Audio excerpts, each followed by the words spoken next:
재원이는 학원에 프린트를 다음 주에 이거를 좀 받아서 잘 들으셔야 됩니다. 학교 프린트로 정리하는 거는 다 끝나고 나서 총정리 때 한번 하고 그 학교 프린트에 관련된 내용을 또 프린트로 준비한 거예요. 서정갈래의 흐름 들어갑니다.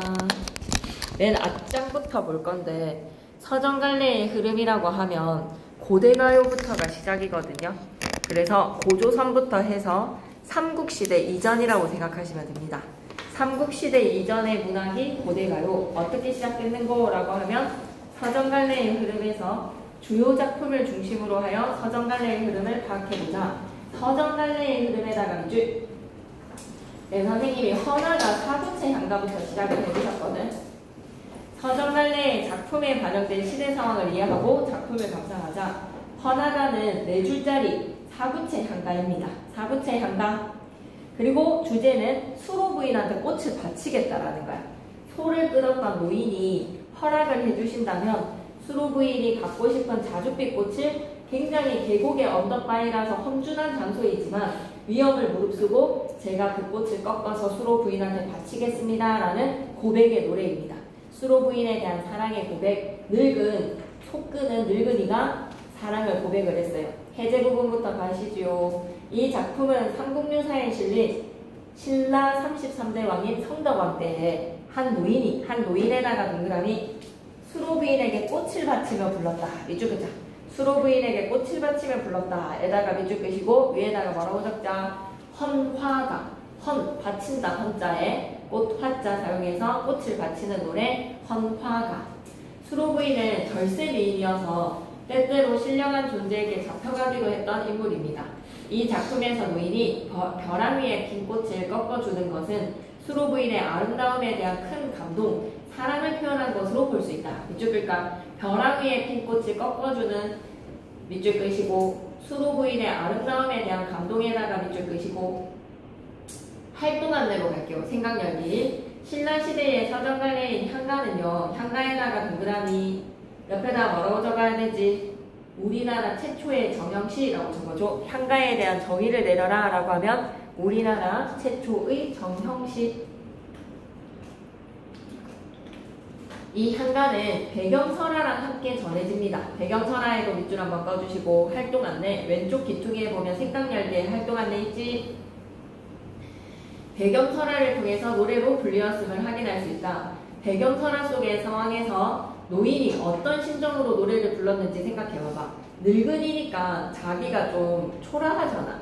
그런 입장에서 수로 부인 앞에 나서기에는 되게 부끄러운 상황이지만 그럼에도 불구하고 꽃을 바치고 싶은 정성의 마음을 얘기를 하는 거죠. 어떤 심정으로 이 노래를 불렀는지 이야기해 보시고요. 자신의 정서를 나타낼 수 있는 노래나 시를 떠올리면서 서정갈래는 정서의 문학이구나 라는 걸 생각해보자.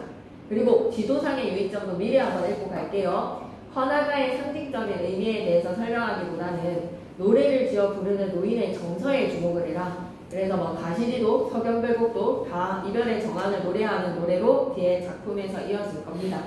본문 내용 이제 들어가도 되겠네요. 헌화가라고 했을 때 헌 밑에다가는 바치다, 꽃을 바친다.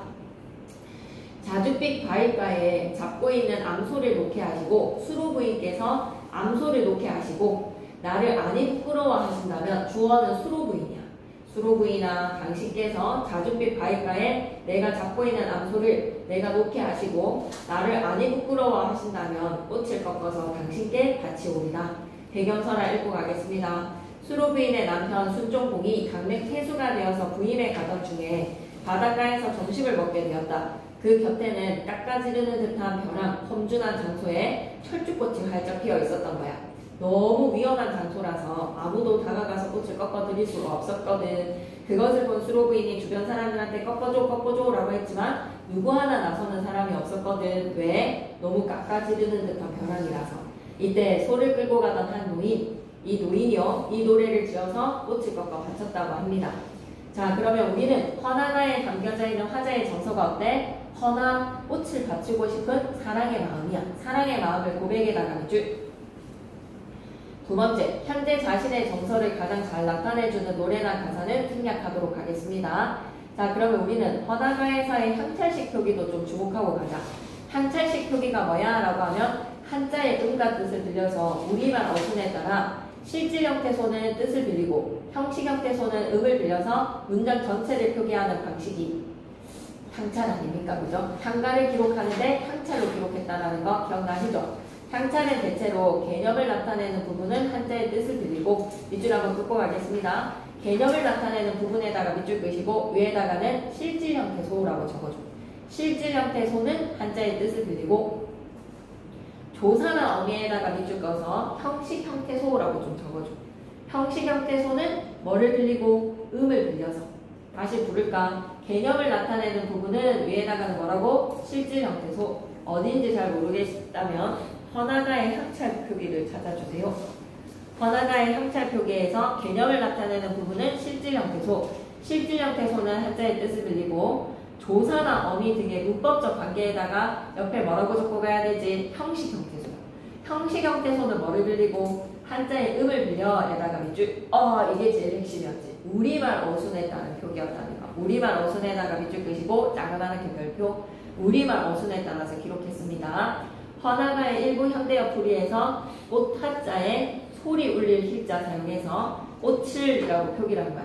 꽃은 뜻을 빌리고 을이라는 목적격 조사는 뭐를 빌렸다? 희를 빌려서 꽃을 하고 발음이 될 수 있게 꽃을. 됐어.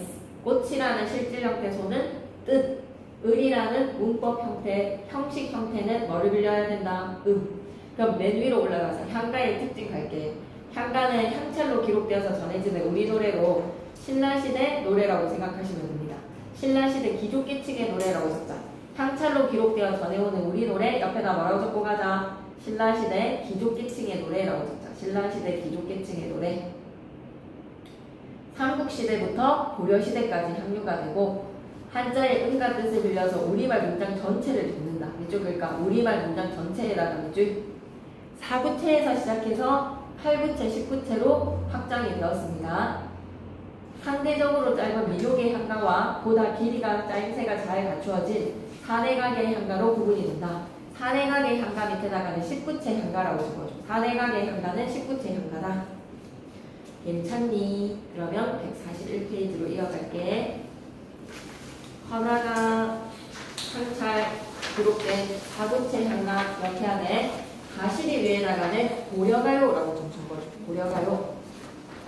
가시리 위에다가 고려가요. 이별의 정한을 나타내기 때문에 가시리랑 뭐랑 엮어야 돼? 서경별곡이랑 엮일 거야. 가시리랑 동무도화가 서경별곡 이 세 작품이 엮이고 헌화가는 뭐랑 엮이는 거지? 제망매가랑 엮인다라고 생각하시면 됩니다. 19체 향가 제망매가. 그러면 가시리, 갈래는 고려가요. 성격은 서정적, 민요적, 애상적입니다. 애상적에다가 동그라미 슬플 애자라는 걸 기억해주세요. 슬픔의 분위기.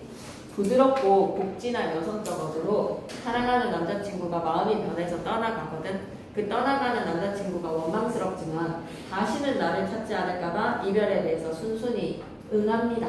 순응을 하는 전통적인 여인의 모습, 희생적이고 고통을 인내하는 인고적 모습에 주목해주세요.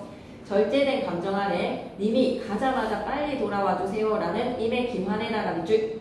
그래서 님이 돌아오시기를 바라는 마음으로 지금 떠나보내는 거야. 주제는 이별의 정한에다가 밑줄. 가자마자 바로 돌아오시기를 바랍니다. 임의 기환 소망에다가 밑줄.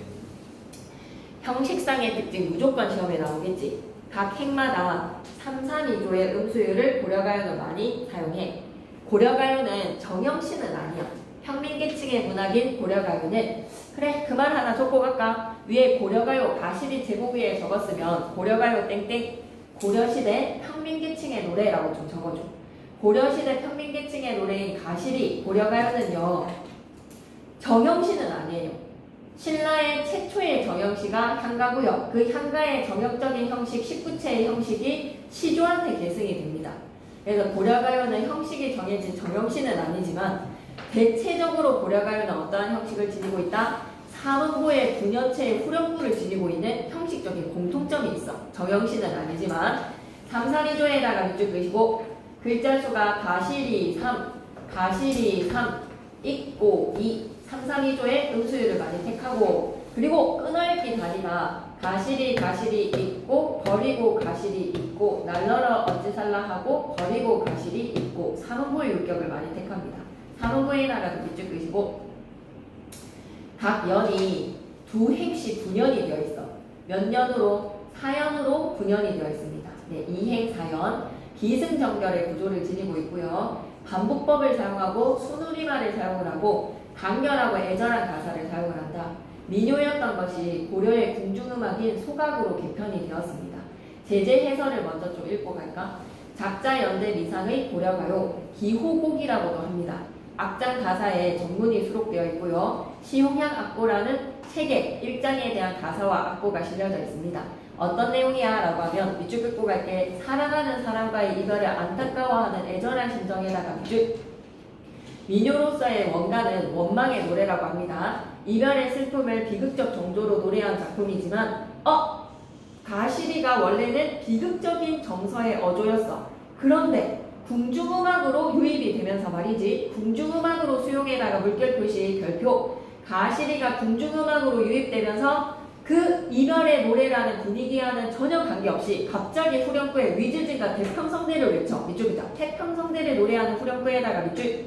왕실음악으로 입에서 입으로 구전이 되다가 왕실음악으로 유입이 되어서 후대에 추가 삽입된 위즈진과 태평성대와 같은 후렴구가 쓰였다라는 겁니다. 그래서 입에서 입으로 전해져 내려왔던 이별의 노래가 궁중음악으로 유입이 되면서 한글로 기록되고 후렴구도 태평성대를 기원을 하는 후렴구가 추가로 삽입되었다라는 걸 기억해줘. 그러면 다시 올라가서 고려가요. 아까 가시리 제목 위에 고려시대 평민기층의 노래라고 적었지. 그러면 옆에다 뭐라고 적지? 구전대다가 구전 화살표 변승의 방식이 입에서 입으로 구전이 되다가 궁중음악으로 유입되면서 한글로 기록되었다는 것을 적고 갑시다. 고려가요가요. 입에서 입으로 어때요? 구전이 되다가 궁중음악으로 유입이 되고요.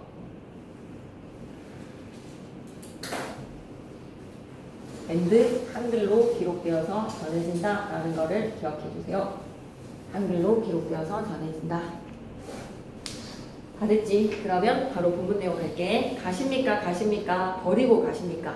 나난이라고 하면 별표 쳐놓을까? 영구는 히히, 에헤, 오호라고 하지 시적하자 나라고 하면 큰일 나. 시적하자 나를 가리킨다라고 하면 큰일 납니다. 가십니까? 가십니까? 버리고 가십니까? 위즈진과 태평성대라는 후렴구는 부대의 추가 삽입. 나나는 아무런 의미가 없는 영구라고 생각하셔야 돼요. 가십니까? 가십니까? 버리고 가십니까? 날러는 이라고 하면 나더러 어찌 살라고 버리고 가십니까? 다시 위즈진과 태평성대. 잡사와 두어리만한 붙잡고 두고 싶지만 선하면 아니 올세라. 리을세라 체크하자. 리을세라 어떻게 외웠어야 됐지 우리? 어미 리을세라는 뭐뭐 할까 두렵다라는 뜻이죠. 붙잡아 두고 싶지만 서운하면 아니 올까봐 두려워서 결부분에서 서로님에다가 별표 셋 무조건 외워야 돼. 서로님에다가 별표 셋 옆에다가는 서술형이라고 좀 적어줘. 서로님의 해석이 두 가지로 되는 것은 서술형으로도 충분히 출제가 가능하니 첫 번째, 서럽다의 주체를 화자로 본다면 나를 서럽게 하는 님으로 볼 수 있어. 두 번째 뜻이거든. 서러운 마음으로 님을 보내드린다. 나를 서럽게 하는 님을 보내드린다 라고 생각하면 돼. 서러운 마음으로 님을 보내드리니 이때다 뭐라고 적지? 나를 서럽게 하는 님을 보낸다. 나를 서럽게 하는 님이라고 적자. 나를 서럽게 하는 님. 2번 밑에다 좀 적어줘. 서로님의 해석이 1, 2로 뻗어나가주는 거 필기 찾으셨으면 2번 밑에다가 적고 가자. 서러운 마음으로 님을 보내드리니 밑에 뭐라고 적자? 서러운 님을 보내드린다. 나를 서럽게 하는 님이라고 적자. 2번 밑에 뭐라고 적지? 나를 서럽게 하는 님. 나를 서럽게 하는 님을 보내온다니 라고 해석할 수도 있고 서러움의 주체를 님이 서럽다라고 생각한다면 이별을 서러워하는 님을 보내드리나니 그래 밑줄 긋고 가는데 이건 적을 필요가 없겠네. 이별을 서러워하는 님에다가 밑줄 그리고 나를 서럽게 하는 님에다가도 두 번째 해석 두 가지를 기억해야 돼. 이별을 서러워하는 님을 보낼게. 나를 서럽게 하는 님을 보낼게. 가시는 듯 도셔오셔셔. 가자마자 제발 돌아와 주세요 라는 기다림의 자세입니다. 기다림의 자세에다가 밑줄 다 됐지?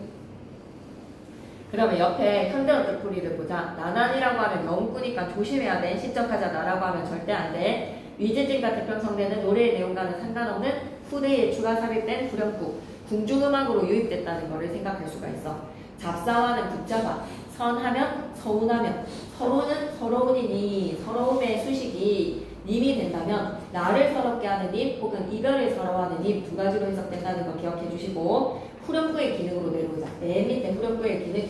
이 노래에 사용된 후렴구 위즈들과 태평성대는 이별의 분위기와는 전혀 어울리지가 않습니다. 밑줄 끌까요? 이별의 분위기와 어울리지 않는데 에다가 쭉 아무래도 이 노래가 궁중음악으로 채택이 되면서 궁중소각으로 채택에다가 쭉 후렴구가 추가 삽입되었을 것이다. 형식적인 기능으로 운율을 형성을 하지. 위즈들과 태평성대 운율 형성, 청각적 즐거움, 그리고 연구분을 합니다. 후렴구가 무슨 역할을 해준다고? 분연의 역할을 해줘.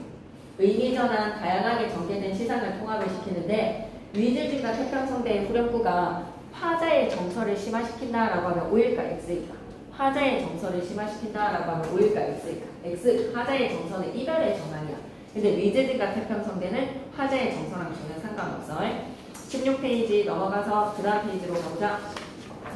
이제 학교 프린트에서는 뭐를 청하냐면 선생님이 무슨 수업을 하고 계시냐면 서경별곡이랑 가실이랑 공무도화가가 다 이별의 전환을 노래하고 있어.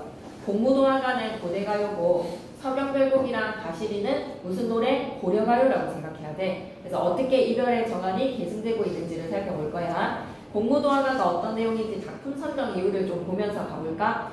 공무도화가는 있잖아. 그 이전에 집단적 성격의 노래에서 와 이렇게 개인 서정시가 쓰였구나라는 것의 증거야. 밑줄 긋자. 원시 집단가요에다가 밑줄 끄시고 위에다가 부지가라고 했다. 거부가 머리를 내놓아라 내어놓지 않으면 구워먹겠어라는 원시 집단가요 위에다가 대표가 누구라고? 부지가라고 적자. 부지가라는 집단 노래에서 개인 서정가요에다가 밑줄 끄시고 공무도화가라고 적자. 부지가와 같은 원시 집단적인 노래가 개인 서정시의 공무도화가로 넘어갔어. 이제 개인 서정시가 된 거야. 거기에서 이제 과도기적으로 넘어가는 과정에서의 작품이다.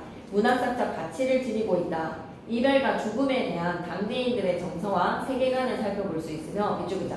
당대인들의 정서와 세계관에다가 밑줄. 우리 민족의 전통적 정서인 한의 상징인 거야. 한해라가 동그라미 치시고. 그럼 감상열기 갈게요. 이 작품은 개인 서정이야. 개인 서정에다가 밑줄. 그 이전에는 집단적인 원시 집단의 성격의 노래들을 많이 창작했는데 드디어 개인 서정의 노래가 쓰기 시작했어. 개인 서정, 고대가요라는 것도 기억해주세요. 고대가요에다가 동그라미 향가 이전의 노래라고 썼죠. 향가 이전의 노래는 전부 다 그냥 고대가요라고 하면 되는데 많지 않습니다. 그냥 5개밖에 없어요. 이별과 죽음에 대한 정서가 어떻게 표현이 되었는지 살펴보면서 감상을 하자. 갈래는 고대가요, 사구체 한혁시입니다. 한혁시에다가 별표 3개. 너무 중요해. 고려가요는 한글로 기록되어서 전해지지. 그런데 고대가요는요. 한혁시라는 말인 text은 무슨 말이고? 라고 하면 한자로 기록이 된 것을 번역한 거야. 한자로 기록, 한글로 번역이라고 썼잖아. 한자로 기록, 한글로 번역. 한자로 기록된 것을 봐봐. 지금 공무도하, 공경도하, 타하이사, 당내공하 뭐 해놓은 거야? 한자로 기록했지. 근데 이거를 어때요? 니마 강을 건너지 마오. 님은 키오코 강을 건너시네. 물에 빠져 돌아가시니 님을 어찌할까나 라는 것으로 한글로 번역해놨지. 그래서 한역 시간을 먼저 제일 첫 번째로는 한자로 기록이 되었지만 곧 어떻게요? 한글로 번역한다는 걸 기억하시면 되겠습니다. 서정적이면서도 애상적이야. 사랑하는 님이 우울증에 걸렸나봐. 물에 빠져서 돌아가시니 가시님을 어찌할 거라는 님의 죽음에 대해서 체념합니다. 애상적에다가 동그라미, 체념적에다가도 동그라미. 연수 잡으면 일로 와도 돼. 쌤 책상으로. 아니면 이거 높여서 써도 되고. 오케이. 물을 건너는 님을 만류를 시작하자. 님아! 그 물을 건너지 마오. 그런데 키오코 물을 건너가시니 빠져 돌아가셨어. 물에 빠져 돌아가시니 가시님을 어이할고 임을 여인 슬픔을 얘기합니다. 특징부터 갈게요. 가장 오래된 개인 서정시야. 개인 서정시에서의 일바야. 일바. 밑줄자. 문헌상 가장 오래된 서정시가 에다가 밑줄. 그리고 두 번째 별표 한번 치고 갈까? 집단가요에다가 밑줄. 개인 서정시에다가 밑줄. 집단가요에서 개인 서정시로 넘어가는 데 있어서 가도기적으로 이게 이제 넘어가는 단계인 거야. 제일 오래된 개인 서정시라고 생각해줘. 중심 소재인 물의 의미가 3단으로 바뀔 거야. 물은 첫 번째 사랑이야. 사랑의 마음으로 니마 물을 건너지 마오 라고 하는 사랑에다가 번호 1. 근데 키오코 그 물을 건너서 떠나가십니다. 이별에다가 2. 근데 물에 빠져서 돌아가시니 죽음에다가는 3.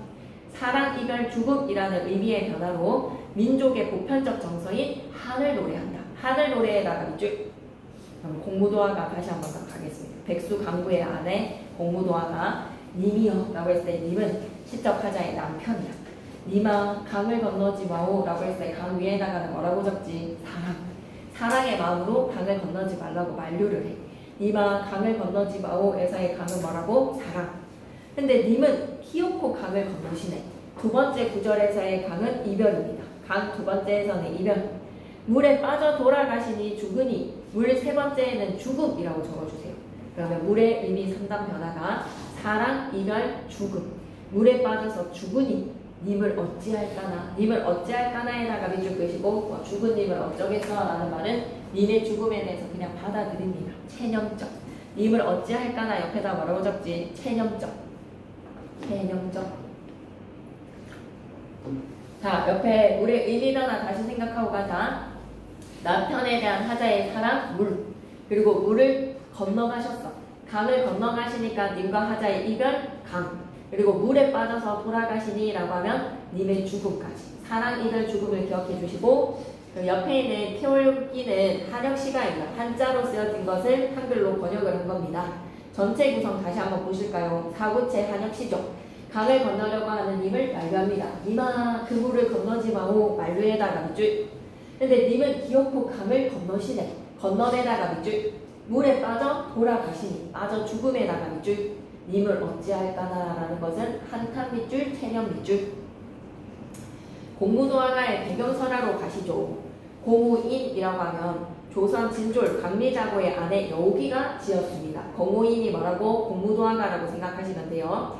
자고가 새벽에 일어나서 배를 저어서 가는데 머리에 하얗게 머리가 백발로 센 미친 사람 하나가, 이게 백수강구의 아내가 여우기라면 백수강구가 미친 사람이겠지. 머리를 풀고 병을 들고 술병 같은 거겠지. 물을 건너가고 있는 거야. 미친 사람의 아내가 쫓아오면서 소리쳐 말렸지만 이르지를 못하여서 미친 사람은 마침내 물에 빠져 죽었어. 그러자 그 아내, 여우기라는 아내가 고무를 끌어당겨서 타면서 백수강구의 아내라고 생각하자. 이 미친 사람의 물에 빠져 죽은 사람의 아내가 고무를 끌어당겨 타면서 공무도화가를 지었는데 그 소리가 매우 그슬펐다. 노래가 끝나자 이 미친 남자의 아내도 스스로 물에 몸을 던져서 죽었어. 자고가 돌아와서 아내 여우기는 자고의 아내라고 생각해줘. 아내 여우기에게 그 광경과 노래를 이야기해 주었더니 여우기 슬퍼하면서 곧 공으로 그 소리를 본받았다니 듣고 눈물을 흘리지 않는 사람이 없었다. 여우기는 누구라고? 광리자고라는 이 두 남녀가 죽는 상황을 지켜본 사람이 광리자고야. 그걸 보고 집에 와서 여우기한테 들려줬더니 여우기가 이 노래를 지은 거야. 여욱은 그 소리를 이웃 여자 여용에게 전달을 하니 이를 일컬어서 공우인이라는 공무도화가의 노래가 쓰인 겁니다. 확인 문제 준비! 이 작품이 개인 서정시 중에서 제일 나이 많은 거 맞아요? 라고 하면 O. 1번에는 O. 이 작품에서의 물의 의미라고 하면 사랑, 이별, 죽음. 이 작품은 민족의 보편적 정서인 이별의 한을 노래하고 있어. 한. 이별의 한이야. 이 작품의 화자는 님의 죽음을 적극적으로 부정하고 있다라고 하면 아니야. 체념으로 받아들이고 있어. X하시고 밑에다 적어놓을까? 죽음을 수용, 체념적이라고 합니다. 죽음을 수용하는 체념적 자세야. 죽음을 수용, 체념. 죽음을 수용, 체념적. 고무는 하프 같은 악기라고 생각하시면 됩니다. 미친 남자 백수강구가 물에 빠져 죽는 상황을 아내가 만류를 하고 기어코 물에 빠져서 돌아가시니 가시님을 어이할꼬라는 슬픈 마음을 노래하고 난 후에 백수강구의 아내도 따라 죽었어. 그 상황을 강리자고가 관찰하고 집으로 돌아와서 아내 여우기에게 얘기를 해줬더니 아내 여우기가 이 노래를 지어 불렀다. 넘어가시고 176. 정석가는 왜 프린트에 들어있는 걸까? 옆에다가 적어놓고 갈까? 서경별곡 2연과 유사라고 적다. 서경별곡 2연, 정석가 6년이 동일합니다. 서경별곡 2연, 정석가 6년 동일이라고 적자. 그리고 찝 끊고 구비문학적 성격이라고 적을게. 서경별곡 2연, 그리고 정석가 6년이 동일. 서로 동일합니다. 이게 뭐라고 생각하셔야 돼요? 구비문학적 성격입니다. 동일이라고 적으셨으면 찝 끊고 구비문학적 성격. 구비문학적 성격으로 입에서 입으로 전해져 내려오는. 그리고 정석과 제목에 또 그것도 하나 적어놔줘. 불가능한 상황 설정이라고 적자. 불가능한 상황 설정. 불가능한 상황을 설정을 하고 이 불가능한 일이 일어나면 유덕하시님과 이별을 하겠다라는 거는 눈꽃만큼도 이별할 생각이 없다라는 것에 대한 강력한 표현이라고 생각해 주시면 되겠습니다. 왼쪽 기둥이 맨 위에 보니까 고려소교의 특성을 파악하면서 읽어보라고. 고려소교에다가 밑줄. 고려소교는 고려시대 평민계층의 노래인 고려소교는 입에서 입으로 구전이 되다가 궁중음악으로 유입되면서 한글로 기록되어서 전해집니다. 그리고 고려소교의 특징이라고 하면 무조건 뭐가 튀어나와야 돼? 위에다가 적고 갈까? 사문보, 분연체, 후렴구. 3분 후 외우셔야 됩니다. 사문보, 분연체, 후렴구. 방식과 표현상의 특징을 고려해서 읽어볼게요. 서사 부분부터 들어갑니다. 서사는 밑에다가 좀 적고 갈까? 후대의 추가 삽입이라고 적다. 후대의 추가 삽입. 왜? 이별의 노래랑 너무 전체 내용에 본사랑 어울리지가 않아. 본사랑 어울리지가 않는 후대에 추가 삽입된 것 같아. 정석가라는 노래의 제목에 맞게끔 악기 소리를 흉내냅니다. 디가 도리어 도라라고 하면 징이여 도리어 지금에 계십니다. 징이여 도리어 지금에 계십니다. 이 구절 밑줄 끌게요. 서남성대의 노니아와 지이다에다가 밑줄. 태평성대 타령하는 거는 뭐라고 생각하라고? 궁중음악으로 유입되고 난 후에 후대에 추가 삽입됐다라고 생각하시면 돼요. 2연부터 5연까지는 작품의 구조랑 짜임새가 다 동일하거든요. 2연, 5연과 달리 태평성대를 기원하는 노래가 서사 부분에 들어왔어. 서남성대의 노니아와 지이다 태평성대 기원하는 내용에다가 밑줄 끄시고, 아하, 이걸 어떻게 해석해달라? 궁중음악으로 수용이 되면서 후대에 추가 삽입된 구절이라고 여겨줘. 덧붙여진 구절이라고 생각해줘. 징이여 도리어 지금에 계십니다. 징이여 도리어 지금에 계십니다. 태평성대에 논일고 싶습니다. 태평성대의 타령은 뭐라고? 후대에 추가 삽입된 것이다. 본사에서 4가지의 상황에 불가능한 상황을 설정할 거야. 지금부터 정신 바짝 차리고 한 방에 끝내자. 사삭기라고 하면 의성어, 사각사각. 세모래라고 하면 가는 모래 벼랑에. 나난에다가 동그라미 똑같이 뭐라고 생각해야 돼? 나난은 가시리에 가시리 있고 버리고 가시리 있고 나난 했을 때 나난과 동일해. 나난은 의미가 없는 영구라고 생각해야 돼. 사각사각 가는 모래 벼랑에, 사각사각 가는 모래 벼랑에 꼭 2번씩 반복하면서 의미를 강조합니다. 구운 밤 밭대를 심어서 그 밤이 우미 돋아서 싹이 난다면, 그 밤이 우미 돋아 싹이 난다면 사용된 표현기법 물어보면 뭐라고? 역설의 과장이라고 생각해야 돼. 아니 그냥 기름진 땅도 아닌 바삭바삭 소리가 나는 모래 벼락에 그냥 생만도 아닌 구운 밤 밭대를 심어서 그 밤에 우미 돋아서 싹이 난다? 완전 불가능한 일이지. 불가능한 상황을 설정하고 이 일이 일어나야지만 유덕하신님과 이별하고 싶습니다. 밑줄 쭉 긋고 갈게. 유덕하신님을 여의아마지다에다가 밑줄. 유덕하신님과 이별하겠습니다. 이별하고 싶습니다. 라는 말인 즉슨 불가능한 일이 일어나야지 이별하겠다는 말이니 속마음과 반대되게 표현했네. 무슨 법? 반어법이라고 적어가야 돼. 유덕하신님을 여의아마지다 옆에다 크게 적어야 돼. 반어. 상황의 설정, 불가능한 상황 설정은 무슨 법? 역설. 유덕하신님을 이별하겠습니다. 여의아마지다 라고 하면 무슨 법? 반어. 이렇게 2가지로 나누어서 기억하셔야 됩니다. 계속 역설, 반어, 역설, 반어. 4번 강조될 거야. 4번 반복될 거야. 사삭기 세모래 별에, 사삭기 세모래 별에 구운 밤 밭대를 심어서 그 밤이 우미 돋아 쌍나 것이와 유덕하시님 이별하고 싶습니다. 그리고 2번째 상황으로 갑니다. 옥으로 연꽃을 새겨서, 옥의 연꽃, 살아있는 연꽃이 아니라 옥의 연꽃을 새겨서 바위 위에다가 접을 붙일 거래.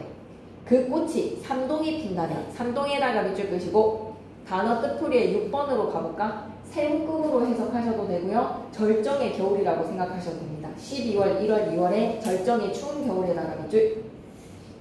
가틀 동자의 삼동을 세묵금 혹은 절정의 한겨울이라고 겨울 동자를 생각해도 돼. 그 꽃이 삼동에 핀다면 혹은 세묵금이 핀다면 유덕하신님과 이별하고 싶습니다. 완전 불가능이죠. 옥의 연꽃을 바위에다가 접을 붙여서 그 꽃이 꽃을 피운다고? 유덕하신님과 이별을 한다고? 불가능한 상황 설정. 유덕하신님과 이별하고 싶습니다 라고 하면 반어적 표현. 작품계간으로 계속 이어갈게. 갈래는 고려 소교, 미료가이면서 송축가다. 송축가에다가 밑줄. 그래서 임금님에 대한 사랑의 메시지로 태평성대를 희구한다라고 하면 강력히 원하는 것을 희구라고 해. 희구에다가 동그라미 치시고 강력히 원하는 거를 희구야. 태평성대 희구는 근데 전체 내용이랑은 상관없는 딱 1년의 내용에서만 드러나. 태평성대 희구 밑에다가는 1년이라고 적어주시고 임금님이라고 생각해도 되는 이 임에 대한 영원한 사랑은 본사부터 결사까지 전체입니다. 2년부터 6년까지 전체가 다 임의 영원한 사랑이야. 임에 대한 영원한 사랑. 자, 이제 본사의 2, 3, 4, 5년에 불가능한 상황을 설정을 할 거야. 불가능한 상황 설정에다가 지금 우리는 2개 봤어. 모래벼랑에 구운 밤 밭대를 심어서 밤이 우미 돋아서 싹이 나면 이별을 한다. 두 번째 불가능한 상황은 뭐였지? 옥의 연꽃이 바위에다가 접을 붙여서 새묶음에 꽃을 피운다면 한겨울에 꽃을 피운다면 유덕하시니까 이별을 하겠다. 그리고 2번 계속 구절의 반복이 많이 사용되었지. 반복에다가 밑줄 상황정서 강조하려고 반복법 많이 쓰고요. 역설과 반어를 통해서 감정을 조절을 하더라. 전체 작품의 구성으로 미리 힌트를 받아놓고 가자. 1년에서는 지니어 도리어라고 해서 정석가인 거야. 태평성대의 노니아와지다. 태평성대에 살고 싶습니다. 라는 태평성대의 희곡. 내용은 뭐라고? 주제가 송축이야. 송축. 축복을 보내는 노래 송축이라고 생각하시면 돼요. 본사의 이연에 구운 밤 닷대를 심어서 그 밤이 우미 돋아서 싹이 난다면 옥의 연꽃을 바위 위에다가 접을 붙여서 새묶음의 꽃을 피운다. 한겨울의 꽃을 피운다. 그리고 미리 보자. 사연에서는 뭐가 나올 거야? 무쇠로 만든 유니폼의 관복이 쇠옷이야. 쇠옷. 쇠실로 박아서 쇠옷을 만들 건데 강철 갑옷을 만들었는데 그 갑옷이 다 헐어지면 그때 유덕하시는가 이별을 하겠대. 불가능한 일이지. 5번째 연에서는 소가 쇠로 된 소야. 그 소가 쇠산에 놓고 쇠풀을 다 뜯어 먹어야지 유덕하시는가 이별을 하겠대. 어떻게 쇠로 된 소가 있겠습니까? 쇠로 된 소가 어떻게 쇠풀을 다 뜯어 먹겠습니까? 역설적 상황이라고 생각하시고요. 불가능한 상황을 설정을 해서 임과의 이별을 부정을 한다. 한마디로 눈꽃만큼도 이별할 생각이 없어. 유덕하시니까 이별하고 싶습니다. 라는 것은 단어, 역설과 단어법입니다. 그래서 적고 가자. 얘들아, 니네가 좀 졸면 쌤이 계속 혀가 좀 보이는 것 같아. 2연부터 5연까지 쫙 묶으시고 오늘 아침 11시 수업부터 해서 다 애들이 좀 좋으니까 쌤이 말이 안 나오는 거라. 그래서 조금 힘듭니다. 잠이 오면 일어서세요. 2, 3, 4, 5연을 묶어서 뭐라고 적고 가자? 역설, 단어라고 적고 상황의 설정의 역설법에 단어적 표현까지 꼭 기억해야 돼. 6년은 구슬 노래. 구슬이 아무리 바위에 깨진다 한들 그 끈은 끊어지지가 않잖아. 구슬을 엮었던 끈이 끊어지지 않는 것처럼 우리의 둘 사이가 깨져서 1000년 동안 이별을 한들 우리 둘 사이에 뭐는 끊어지지 않는다? 믿음은 끊어지지 않는다. 그래서 님에 대한 영원한 사랑과 의지가 결사까지 이어집니다. 177페이지로 가시죠. 177페이지 상황의 설정 불가능한 상황 세 번째 상황을 한번 가보자. 무쇠로 혈릭을 말다라고 하면 재단하다라는 뜻입니다. 혈릭에다가 별표 셋 7번의 단어 뜻 밑줄 긋고 가자. 무관이 있던 공복의 유니폼이야. 무관이 있던 공복에다가 밑줄 교복이라고 생각하시면 됩니다. 한마디로 시적하자의 남자친구가 무관이었던 거야. 싸움 잘하는 무관이었던 거야. 군인이라고 생각하자. 군복을 입고 있는데 그 군복을 시적하자가 쇠로 만들어줄 거예요. 무쇠로 관복을 재단을 하여서 난안에다가 동그라미 이때의 나는 시적하자 나가 아니라 뭐라고 생각해야 된다? 영구입니다. 영구. 난안 동그라미 의미 없는 영구입니다. 무쇠로 관복을 재단을 해서 무쇠로 관복을 재단을 해서 그 관복에 실도 쇠실이야. 철사에다가 밑줄 쇠실로 주름을 박아서 그 쇠로 된 옷이 다 헐어진다면 그 옷이 다 헐어진다면 유덕하시는가 이별하고 싶습니다. 라는 말인 즉슨 요만큼도 이별하고 싶은 마음이 없다. 그만큼 영원한 사랑을 다짐하는 반어법. 유덕하시님 여이아와지다 밑에 다시 한 번 더 반어라고 적으시고요. 상황의 설정은 역설이라는 거 기억해주세요. 그리고 5연으로 가자. 무쇠로 큰 소를 지어다가 한 쇼에다가 동그라미 무쇠로 큰 소를 지어다가 아니 쇠가 소가 될 수 있다니 소가 쇠로 된 소인 거야. 철수산에다가 밑줄 풀떼기가 다 쇠로 된 풀떼기래. 불가능이지. 쇠로 된 나무가 있는 산에 그 소를 놓고 그 소가 쇠풀을 다 뜯어 먹으면 유덕하시님과 이별하고 싶습니다. 이때나 또 뭐라고? 반어. 결사는 서경별곡에서 했었으니까 강조를 많이 안 해도 감이 오시죠? 구슬이 바위에 떨어진다라고 하면 구슬에다가 동그라미 사랑이라고 적으시고 바위에다가는 마이너스 시련이라고 적어주자. 시련이나 장애물. 구슬이 바위에 떨어져도 길이 땅 그칠일까? 길에다가도 동그라미 치시고요. 믿음이라고 좀 적어줘. 신으로 화살표를 쏘자. 길이 땅에서 신이 땅에서 긴을 신으로 화살표를 쏘면 되지 않을까? 길이 땅 그칠일까라고 하면 그칠일까는 무슨 법? 서리. 구슬이 바위에 떨어져도 끈이야 끊어지겠습니까? 천년을 왜 따로 살아간들 외우곰에서의 곰에다가 동그라미 강조정리사라고 적어줘. 천년을 왜 따로 살아가도 신이 땅 그칠일까라고 했을 때 신은 뭐라고 생각하면 되는 거야? 믿음이야. 우리의 믿음은 천년을 왜 따로 살아간다? 옆에다 과장법이라고 적어줘. 천년을 사는 사람은 없잖아. 천년을 어떻게 이별해서 지낼 수가 있겠니? 지문애를 외우곰 여신들 옆에다가 뭐라고 적어놓지? 과장. 천년을 왜 따로 살아가도 믿음이야 끊어지겠습니까? 라는 말인즉슨 님과 나 사이의 믿음은 끊어지지 않는다. 현대어플이 한번 가고 구슬이 바위에 떨어진들 끈이야 끊어지겠습니까? 천년을 외로이 살아간들 믿음이야 끊어지겠습니까? 그럼 얘들아 작가 소개를 안 하고 가기에는 좀 찝찝하네. 작가 소개 한번 읽고 갈게요. 고려소교는 원래 맞아 일반 백성들의 노래였어. 일반 백성에다가 동그라미 치시고 입에서 입으로 전해져 내려오던 민요에다가 밑줄. 그래서 다 작자 미상이야. 그러나 이 노래는 민요에 비해서 세련된 표현이랑 한문투의 문체, 뜻이 분명한 후렴구 등으로 미루어서 밑줄 꺼줘. 뜻이 분명한 후렴구에다가 밑줄. 서경별곡에서 위 두렁샹 드림디딩 후렴구 의미 없지. 그리고 가시리에서도 위즈딩과 태평성대는 노래의 내용이랑 전혀 상관없지. 그런데 정석가에서 유덕하시니까 이별하고 싶습니다라는 후렴구는 완전 주제행이야. 주제행. 절대로 이별하지 않겠다라는 하자의 의도가 드러나는 주제행이라고 생각하면 돼. 궁중음악으로 편입되는 과정에서 귀족이나 문인들이 참석하고 고쳤지 않았을까? 작품 소개 다시 한번 읽고 갈게요. 고려시대 궁중음악 중에서의 하나, 고려가요 중 하나입니다. 조선시대에 편찬된 악장가사 전편이 수록되어 있다. 반복 동그라미, 두 번씩 말하지. 과장에다가 동그라미, 열거에다가 동그라미. 다양한 표현 방법을 사용해서 인과 영원히 함께하고 싶은 소망을 노래하고 있다. 마지막 면은요, 밑줄자. 서경별곡 2연가 일체에다가 밑줄. 구비문학적 성격입니다. 도산 12곡 할 거 엄청 어렵거든요. 만응은 전체 수 6수로 다 기억해 놓으시는 게 좋겠다. 작품 이해부터 가겠습니다. 이 작품은 6수로 이루어진 연시도다. 밑줄 끝과 6시로 이루어진 연시도에다가 밑줄. 시조의 형식이 어때? 라고 하면 고등학생이면 당연히 바로 팍 튀어나와야 돼. 3장 6부 45자 내외. 종장의 촉구는 3글자로 고정. 음수율은 3글자, 4글자, 4글자, 4글자. 주로 음보율은 사음보를 택하고 있다. 시조가 가지고 있는 형식적인 특징은 외워놓자. 기양사례에서 풀려나서 산중생활을 흐뭇하게 즐기는 심정입니다. 완전 자연친화, 물화일체라고 생각해주세요. 자연에 묻혀 사는 소박한 생활이 밑줄이자. 자연에 묻혀 사는 소박한 생활에다가 밑줄. 화자는 자신의 분수다.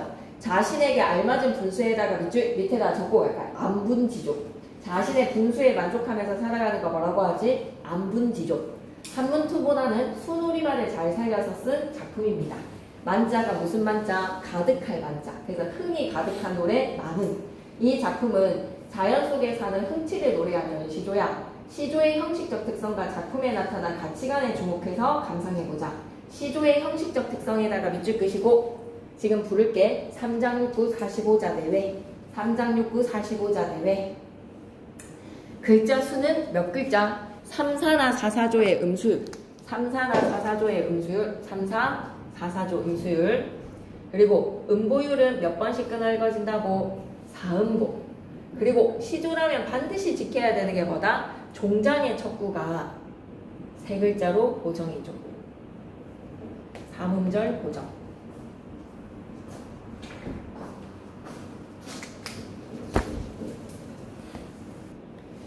만응에서 3장 6구 45자 내외 종장의 척구가 3글자로 고정이라는 거 꼭 기억해야 돼. 시조의 형식적인 특징. 작품에 나타난 가치관은 어떠하다고? 물화일체.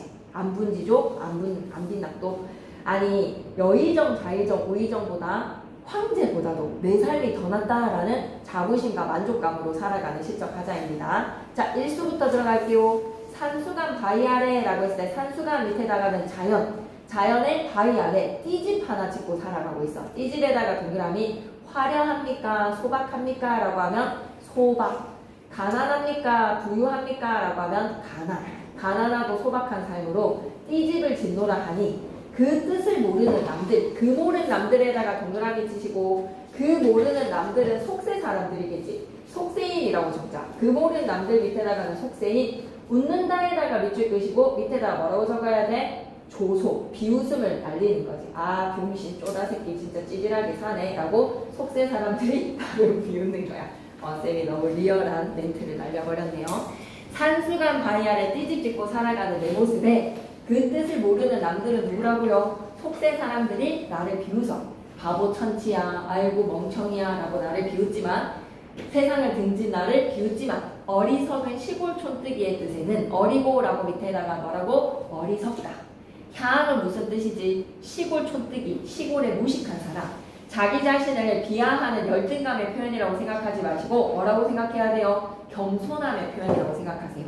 어리고 향 밑에다가 뭐라고? 겸손이라고 적자. 자기 자신을 겸손하게 어리석은 시골 촌뜨기의 뜻에는 내 분인가 하노라 라고 했어요. 내 분에다가 밑줄 이걸 뭐라고 생각하면 돼? 안분지족. 분수에 만족하면서 살아가겠다는 거야. 그리고 두 번째 수로 들어갑니다. 보리밥에다가 동그라미, 풋나물에다가 동그라미. 띠집 보리밥 풋나물이 가난을 나타내주는 소재들이야. 엄청 소박하지?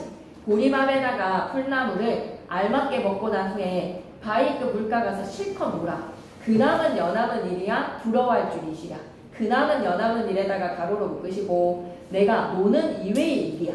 그 남은 이라고 하면 내가 노는 것 외에 남은 여남은 일들은 하나도 부럽지 않습니다. 부러워할 줄이시랴 밑에다가는 뭐라고? 서리법. 하나도 부럽지 않다라는 서리적 표현을 사용을 했어. 다시 현대어 뜻풀이 완벽히 해석할 수 있어야 돼. 보리밥 풋나물을 알맞게 먹고 난 후에 바위급 물가에서 실컷 노니까 그남은 여남은 일이야? 부러워할 줄이시랴? 하나도 부럽지 않다. 삼수가 좀 어려워요. 삼수에다가 별표 셋. 잔을 들고 혼자 앉아서 먼 산을 바라보니 먼매에다가 하트 표시하시고요. 화자가 사랑하는 대상 왜? 산입니다. 잔을 들고 혼자 앉아서 멀리 있는 산을 바라보니까 그리던 님이 온다는데 반가움이 이러하랴. 이러하랴 옆에다가는 서리. 그리던 님에는 재현이랑 쌤은 차오늘을 넣고 여러분은 카리나를 넣으세요.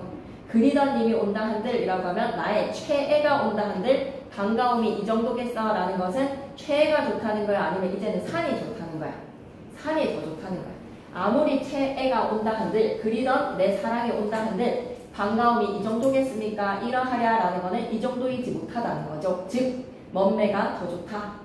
말씀도 웃음도 아니어도 말씀도 웃음도에다가 밑줄 쭉 그시고 말씀도 웃음도 아니어도에다가 밑줄 주체 땡땡 누구를 나타내게 말하지 않고 웃지도 않는 것은 그리던 님이라고 하면 OX 그리던 님이 말하지 않고 웃지 않아도 못내줬습니다 라는 것으로 님에 대한 애정을 드러내는 표현인가요? 말씀도 웃음도 아니어도 밑에 주체 땡땡 적으셨습니까? 누구라고 생각해야 돼? 그리던 님이라고 하면 큰일 나. 말씀도 웃음도 아니어도에다가 밑줄 꺼서 주체 땡땡 누구라고 적자? 왜? 산이 왜? 산이 말하지 않고 웃지 않아도 못내 좋아하노라. 그럼 산이 말하지 않고 웃지 않아도 못내 좋을 만큼 서로의 마음이 이심전심입니다.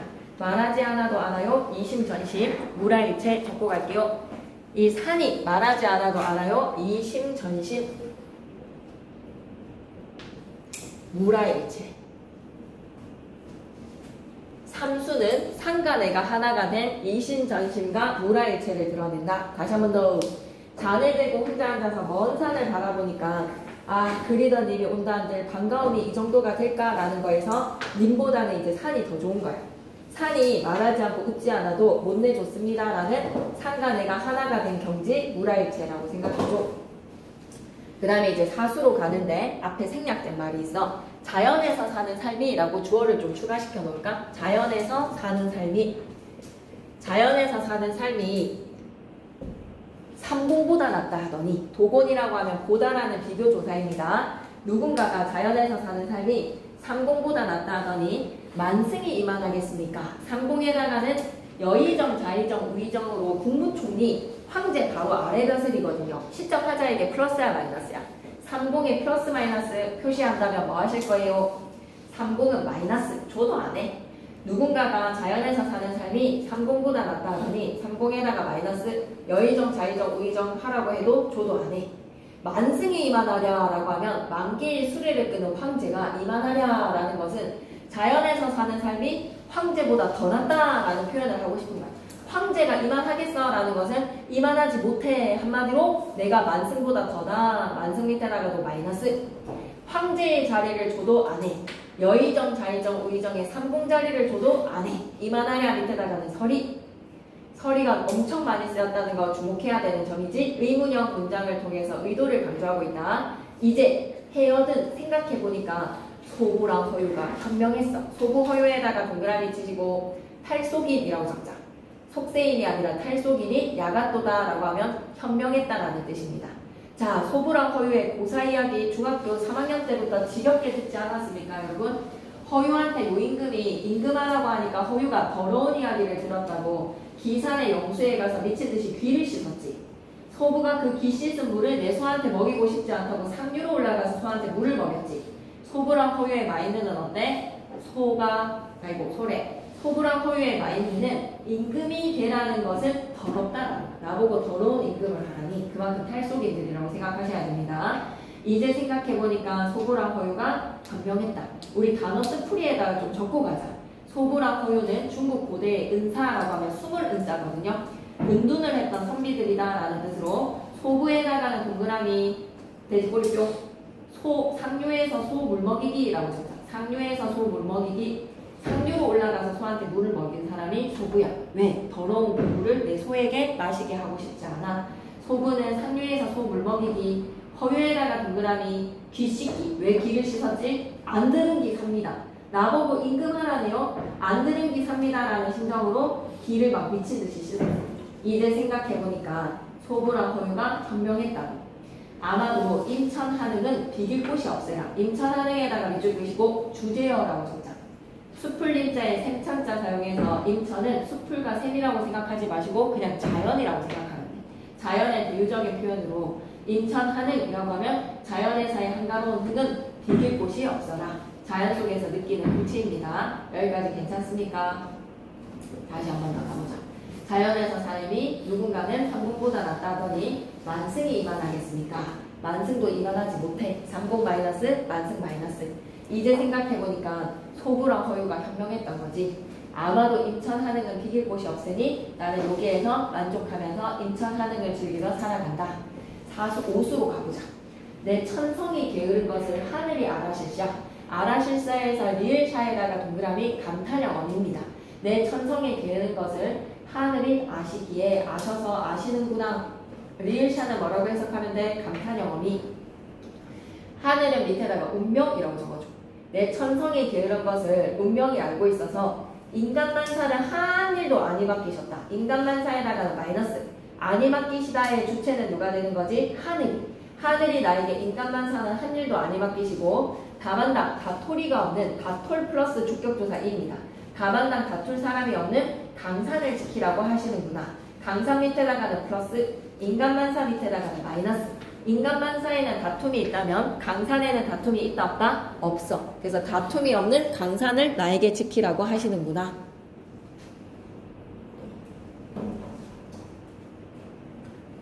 다시 얘기해볼게. 내 천성이 게으른 것을 하늘이 아셔서 인간만사를 한 일도 안 이바뀌시니 다만당 다투리가 없는 강산을 지키라고 하시도다. 괜찮습니까? 그래서 강산은 다툼이 없고 인간만사는 다툼이 있다라는 대조적 인식을 드러내는 대조적 인식도 기억해주세요. 자, 우리가 삼성 직원인데 이재용 회장님이 유급의 휴가로서 엄청 좋은 장소로 휴가를 보내줬다고 생각하자. 가족들끼리 몰디브로 갔다라고 생각해보자.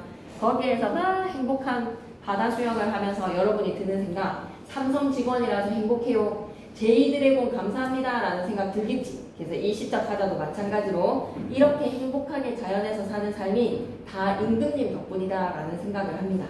강산이 좋다 한들 내 분수로 누웠느냐에다가는 설익, 내 분수로 얻은 것이 아니다. 누구께서? 임금님께서 허락하셔서 이렇게 삽니다. 임금님의 은혜를 더욱 알겠습니다. 아무리 갚고자 하여도 해올 일이 없어라. 아무리 갚고자 하여도 끝이 없구나. 은혜는 끝이 없다. 백골난방입니다. 라는 임금님 은혜에 대한 찬양. 임금님 덕분에 내가 이렇게 행복하게 삽니다 라는 시적 하자의 감탄이라고 생각해줘. 핵심 정리 갈게. 갈래는 평시조이자 연시조, 강호 한정가, 자연에서의 한가로운 흥을 나타내는 강호 한정가, 자연 친화적이고 안분지족의 삶의 모습이었어. 자연 속에서 살아가는 즐거움과 만족감이야. 문화일체의 자연 친화적인 삶이 잘 드러나는 연시조다. 제재 연구를 한번, 작품 연구를 한번 보시죠. 맨 위로 올라가서 자연의 산수 옆에다가는 플러스, 자연에서 행복하게 살아가지. 남들이 비웃어도 나는 상관없어. 남들이 의구 쪼다 병신아 해도 있잖아. 내 분수인가 합니다. 분수에 만족하는 안분지족의 삶. 이연에서는 보리밥 푼나물을 알맞게 먹고 난 후에 물가에서 실컷 놀면 그 밖에 연남은 일은 하나도 관심 없어. 그 밖에 일에다가는 마이너스. 먼 산과 님 중에서 누가 더 좋다 이제? 먼 산으로 더 좋다. 부등호 표시 입을 먼 산으로 벌려주시죠. 님보다는 산이 더 좋아서 자연에 몰입된 문화일체의 삶. 자연에서는 나는 임천 하능의 삶을 살고 있기 때문에 삼공과 만승하라 해도 안 해. 하늘과 강산을 하느님께서 나에게 강산을 지키라고 하셨으니 다만당 다툼이 없는 강산을 지킨다. 인간만산은 지키지 않아. 근데 얘들아, 임금님을 세속으로 보내는 거는 좀 그래. 그래서 임금에다가 동그라미 치시고 충정, 감사라고 적자. 임금님한테는 충정으로 감사한 거야. 내가 이렇게 여유있게 지낼 수 있는 것도 감사합니다. 아니 이재용이가 내가 삼성 직원으로서 엄청난 퇴직금을 받고 은퇴를 했다고 생각해봐봐. 그래서 그 퇴직금으로 자연 속에서 진짜 행복한 농촌의 삶을 즐기고 있을 때 아 이재용 제이드래곤 덕분입니다 이런 생각 안 들겠어? 그런 느낌이라고 생각해. 은퇴하고 난 후에 임금님 조도 안 해라고 했던 그 마인드에서 나의 직접적인 임금님 있지. 내가 모셨던 임금님한테는 감사한 거야. 임금님 덕분에 내가 이렇게 자연 속에서 살아갑니다 라는 은혜 찬양, 은혜 찬양이라는 줄 감사의 인사를 보냈기 때문에 임금님을 마이너스로 생각해. 여기 마지막에 임금님의 은혜가 더욱 알겠습니다 라고 했을 때 임군을 마이너스로 생각하면 안 돼. 임금님은 이재용 회장님이라고 생각해줘. 그런 맥락이야. 217페이지 가자.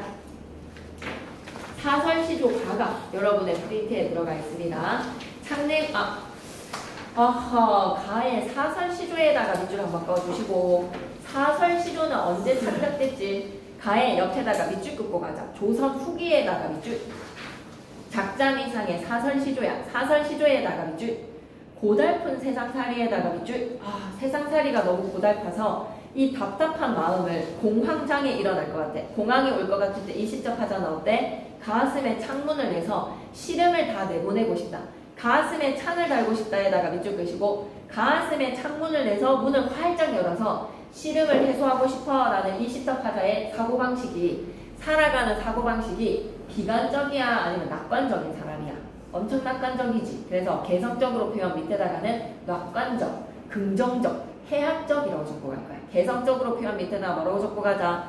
낙관적이고 긍정적이고 해학적인 사람이야. 엄청 힘겨운 상황도 하고 살 수도 있잖아, 그지? 똑같네 라고 생각하면서 막 욕하면서 억지로 하는 사람도 있을 수 있는데 이 시적 하자는 재치있게 와 가슴에 창문을 내서 시름을 확 내보내고 싶다라는 긍정적 사고방식을 가진 해학의 성격이다라는 걸 기억해야 돼. 이러한 사사시조의 조선 후기의 서민계층의 문학은 해학적이었구나 라는 걸 기억해주자. 갑니다. 창내고자 위에다가 A, 창내고자 위에다가 A, 이내 가슴의 위에다가 B, 창내고자에다가 A, A, B, A 구조는 리듬감을 형성해. 창내고자, 이내 가슴에 창내고자. 창문을 내고 싶습니다. 창문을 내고 싶습니다. 이내 가슴에 창문을 내고 싶습니다. 창문을 내어서 시적하자 뭐 하고 싶대? 시름을 해보내고 싶거든. 그래서 창문의 종류를 나열하자. 부속품을 열거하자. 고모장지, 세살장지, 들장지, 열장지, 알무돌적이, 수돌적이, 배목걸쇠, 크나큰 장도리로 뚝딱 박아서 뚝딱에다가 밑줄 뚝딱 이런 거 의성어죠. 밑에다가 의성어 뚝딱 박아서 이내 가슴에 창문을 내고 싶습니다. 이따가 답답할 때면 여다다 볼까 하노라. 여다져 볼까에다가 밑줄 끄시고 창문을 내고 싶은 하자의 의도 뭐야? 시름을 해소하고 싶은 말. 답답할 때면 여다다 볼까 하노라. 밑에다가 뭐라고 적고 가지? 시름 해소. 고모장지, 열장지, 세장지 무슨 뜻인지 한번 보시고 다 문의 종류입니다. 배목걸쇠 크나큰 장도리로 뚝딱 받고 싶대. 그리고 나 작품은 상관없으니까 그냥 읽고만 갈까? 햇살이 고요 속에서 쯔쯔쯔 소리가 나고 바람은 쥐가 쏠듯 스스스 빈틈을 넘고 호두 옆 외진 간이어 녹슨 기차 바퀴 소리. 그냥 읽고만 넘어가셔도 될 것 같네요. 넘어갑니다. 아, 그러면 이거 하나 적어놔줘.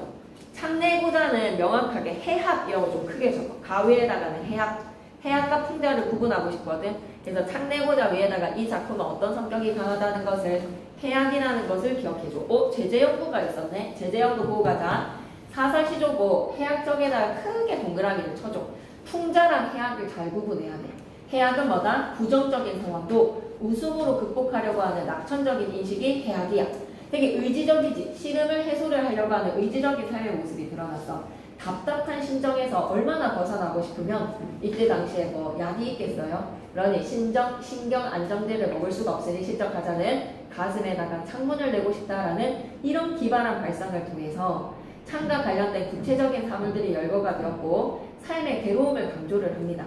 이를 웃음으로 극복하려고 하는 해악성이 돋보인다. 이쪽이죠. 해악성이 돋보임에다가 그만큼 답답해서 이거 하나 믿거나 표현상의 특징 장지문의 종류랑 그 보석분들을 열거를 해서 화자의 답답한 심정이 강조가 된다. 창과 관련된 구체적인 사물들의 열거를 통해 삶의 괴로움을 강조를 한다. 이만큼 답답한 거야. 고모장지, 세살장지, 들장지, 열장지 암돌적이 수돌적이 배목걸새 크나큰 장도리로 뚝딱 박았어. 이내 가슴에 창문을 내서 이따가 답답할 때면 여다다 볼까 합니다 라는 것으로 실적하자가 이마마이 시름을 해소하고 싶구나 라는 간절함을 기억해주세요. 188페이지입니다. 계속 건우가 이거 돌리려고 이렇게 손할 때마다 동영이 손잡으려고 하는 것 같이 동영이한테 손을 그래서 손을 깜짝깜짝 네, 손을 잡지 이런 느낌. 두텁이 팔이 물고 위에다가는 뭐라고 크게 적으셔야 됩니까? 풍자. 너무 중요합니다. 풍자. 이건 해악이 아니에요. 이건 두터비와 같은 빠큐를 먹이고 싶은 부정적인 대상을 돌려까깁니다. 두터비를 직접적으로 깔을 수 없는 이유, 나보다도 높은 신분의 탐가놀이, 탐욕스러운 관리에 대해서 돌려까기를 시전할 수밖에 없는 파리의 목숨, 백성들의 목소리라고 생각해요. 작품 해설부터 가볼까? 이 시조는 제일 약자가 파리야. 약자인 파리에다가 동그라미 그 파리한테는 횡포를 부려. 물고 위에다가는 횡포, 착취, 숙탈이라고 적을게. 파리를 물고 해서 물고는 뭐라고? 횡포를 부리는 거야. 착취를 저지르는 거야. 수탈하는 거야. 그러면서 백송골 앞에는 꼼짝을 못해. 백송골에다가는 동그라미, 비굴에다가 밑줄. 누가 이렇다는 거야? 두터비가 약자인 파리한테는 수탈에다가 착취에다가 횡포를 저지르지만 백송골이라는 강자 앞에서는 엄청 비굴하단 말이야. 그런 두꺼비에다 네오박스 밑에 빠큐를 한 3번 그려줘. 두꺼비가 빠큐의 대상이야. 풍자의 대상이야.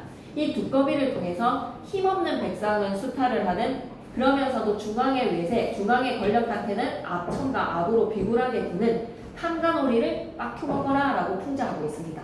밑줄 끌게요. 탐가놀이의 횡포와 허장성세 풍자에다가 밑줄. 탐가놀이의 횡포와 허장성세 풍자에다가 밑줄. 계속 이어가겠습니다. 두꺼비에다가 동그라미 중간 권력의 지방 관리라고 생각해줘. 옆에다 빠큐 한 3개 그려놔. 파리를 물고 파리에다가 동그라미 파리는 뭐라고 생각하자고? 제일 약자의 백성이야. 문다라는 거 뭐라고 생각하면 돼? 수탈하고 착취하고 횡포를 부리는 거야. 두어미에라고 하면 두어는 거름더미인데 여기에서의 거름더미가 상징하는 의미는 뭐야? 부정적으로 축적한 재물, 뇌물이라고 생각해봐봐. 지가 부정하게 모은 수탈해서 착취해서 모은 재물 위에 뛰어올라 앉아서 강자가 약자를 억압하고 있죠? 인간 사회의 모습이라고 생각하시면 됩니다. 뛰어올라 앉아서 건너산을 바라봤더니 우와 진짜 힘있는 백송골이 두두둥. 아 이거 왜 지하철 그거라고 생각하면 되겠다. 지하철 권력에서 막 앞에 툭툭 이렇게 하면서 맞으면 힘있는 사람 나오잖아. 백송골에다가 동그라미 치시고 중앙에 관리입니다. 떠있건을 가슴이 썩뜩해서 펄쩍 뛰어내렸다가 거름더미 안에 찌익 내자빠졌어. 엄청 쪽팔리게 넘어졌지. 그러면서 누가 마이크를 잡는다? 두터비가 마이크를 잡습니다. 다행히 앞에다가는 두꺼비 왈이라고 적어줘. 큰 따옴표로 처리하고 두꺼비가 하는 것으로 시적 화자가 두꺼비를 관찰하는 관찰자에서 두터비로 시적 화자가 변형되었어. 시적 하자가 변화되었다고 얘기를 했어야 되네. 시적 하자 변화라고 적자. 시적 하자가 바뀌었다. 무슨 말이 적절하지? 두 글자. 시적 하자 변화라고 하면 됩니까? 변형은 절대 안 되거든요. 형태가 변하는 게 아니니까. 시적 하자 교체라고 해야 되나? 시적 하자가 바뀌었어. 시적 하자 변화. 누구에서? 관찰자 하살표 두터비로. 두터비를 관찰하는 초장, 중장에서는 관찰자가 하자였다가 종장에서는 누구로? 시적 하자가 바뀐다. 두터비로 바뀌어. 다행히 날쌘 나에게의 망정이지. 피멍들 뻔했네. 옆에다 뭐라고 적지? 허장성대. 엄청 쪽팔리게 넘어지고 난 후에 나에게의 망정이지. 남들이었다면 피멍 들었을 거야. 날쌘 나에게의 망정이지. 자화자찬하는 겁니다. 두꺼비의 자화자찬하는 허장성대를 해학적이라기보다 이건 풍자라고 생각하시는 게 맞습니다. 해학은 좀 긍정적인 웃음으로 눈물을 닦는 것이고 이거는 부정적인 대상 두터비에게 풍자를 한다. 시적 화자의 창작 의도로 들어가 보면 시조에 나타난 두꺼비, 파리, 백송골의 관계를 생각했을 때 두꺼비에다가 동그라미 파리를 물고 있는 것으로 보아서 두꺼비는 파리를 억압하는 존재야. 파리를 억압하는 존재에다가 밑줄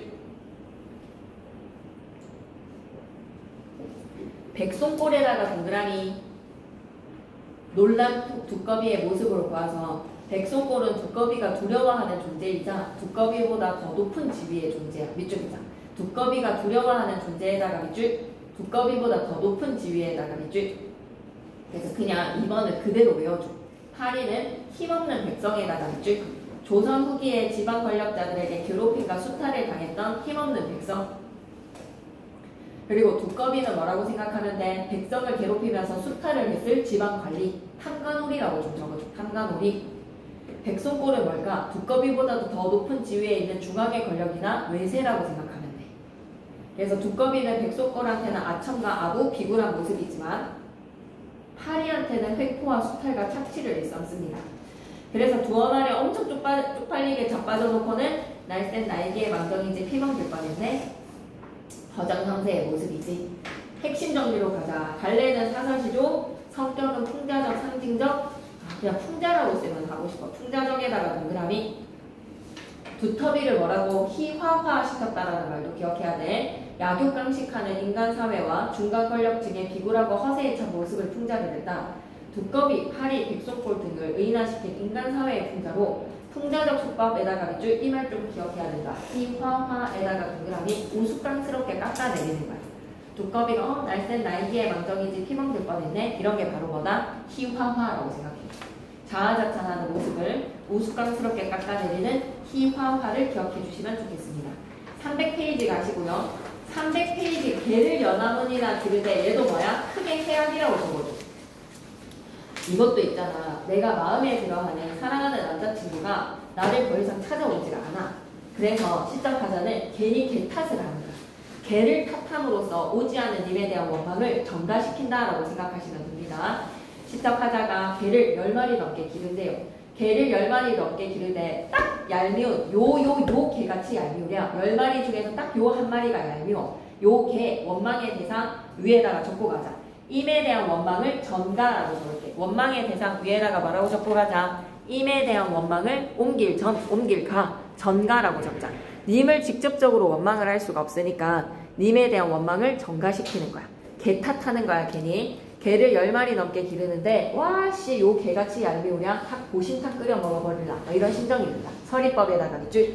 왜 그렇게 이 개가 얄밉대요? 미운님이 왔을 때는 막 꼬리를 회회치며 띠랑나리띠랑 반겨서 내닫고 반겨서에다가 밑줄. 진상 손님이 왔을 때는 막 반기고 꼬리를 회회치고 띠랑나리띠랑 반기고 고운님의 매너 좋은 손님이라서 내가 또 왔으면 하고 기다리는 손님이 오면은 뒷발을 막 가둥가둥 거리면서 무르락 나르락 캉캉 짖어서 이 고운님이 돌아가게 하는 거야.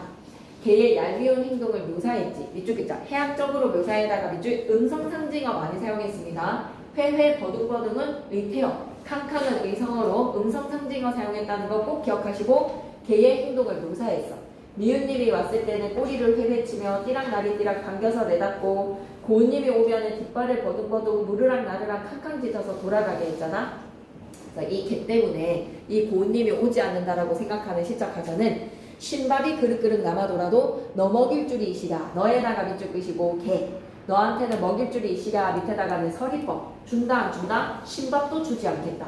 괜히 님에 대한 원망을 개탓을 하고 있다고 생각해 주셔야 돼요. 그래서 자료 연구에 갈래는 사설시족, 해학적이야. 님을 기다리는 안타까운 마음으로 님에 대한 그리움을 개에 대한 원망을 통해서 해학적으로 드러냈구나. 밑줄 그자. 개에 대한 원망을 통해 해학적으로 표현해다가 밑줄.